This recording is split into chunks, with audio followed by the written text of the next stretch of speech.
नमस्कार दोस्तों, आप लोगों का स्वागत है आज की इस कहानी में। मेरा नाम संजना है और मैं एक 26 साल की शादीशुदा महिला हूँ।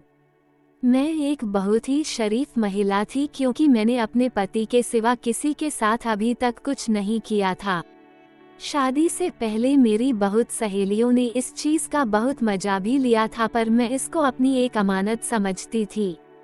जब मेरी शादी हुई तो मैं एक कुंवारी लड़की के रूप में अपने पति को मिली थी। शादी के बाद मेरा पति बहुत खुश हो गया था और मैं भी उसको अपने दिलो जान से चाहती थी। पर एक दिन मेरे पति को अमेरिका से जॉब के ऑफर आए और वह शादी के 3 महीने बाद ही एक सुनहरे फ्यूचर के लिए अमेरिका चले गए। अब उन्हें 2 साल के बाद ही वापस आना था, पर जिस फैक्ट्री में वह काम करते थे वहाँ 6 महीने तक तो सब ठीक ठाक था, पर 6 महीने के बाद उनकी फैक्ट्री बंद हो गई। इस वजह से मेरे पति के पास अब कोई रोजगार नहीं था। घर में अब खाने तक के लाले पड़ गए थे, तो फिर मुझे सब नौकरी करने को कहने लगे। मैं पढ़ी लिखी होने के बावजूद मुझे कहीं नौकरी नहीं मिल रही थी। लगभग 3 महीने तक मुझे कहीं नौकरी नहीं मिली।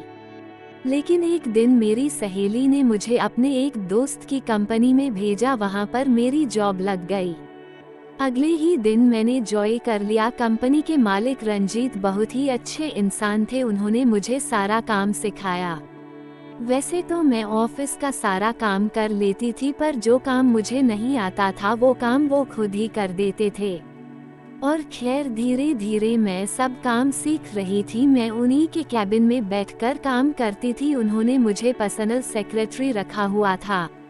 अब मुझे लगभग 15 दिन काम करते करते हो गए थे, पर मैं अपने बॉस के करीब अभी तक नहीं गई थी। मैंने नोटिस किया था कि वह मुझे घूर घूर कर देखते रहते थे, पर मैंने उनकी इस हरकत का बुरा नहीं माना था क्योंकि मर्दों की तो यही फितरत होती है। फिर एक दिन अचानक उन्होंने मुझे अपने पास बुलाया।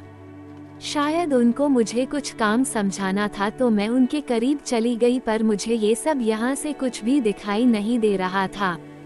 तो मैंने बोला, सर क्या मैं दूसरी साइड आ जाऊँ समझने के लिए? सर ने कहा, हाँ संजना आ जाओ। फिर उन्होंने मुझे सारा काम समझाया और मुझे अच्छे से समझ भी आ गया। फिर अचानक मेरी नज़र उन पर पड़ी तो उनका दुकान बाहर आने को बेताब हो रहा था। उनकी इस हरकत पर मैं हंसने लगी। तभी सर बोले, संजना तुम क्यों हंस रही हो? मैंने कहा, सर आपको कुछ दिख रहा है या नहीं? उन्होंने कहा, हाँ, जब भी कोई सुंदर लड़की मेरे करीब आकर खड़ी होती है तो ये भाई साहब खुद बाहर झांकने लगते हैं और अब मुझे इसकी आदत बन चुकी है, इसलिए तो मैं तुम्हें दूसरी साइड से काम सिखा रहा था। उनका दुकान बहुत बड़ा था। मैंने काम सीख लिया था। काम सीखने के बाद मैं वापस अपनी सीट पर चली गई, लेकिन मुझे उनका दुकान बहुत ही ज़्यादा पसंद आ गया था।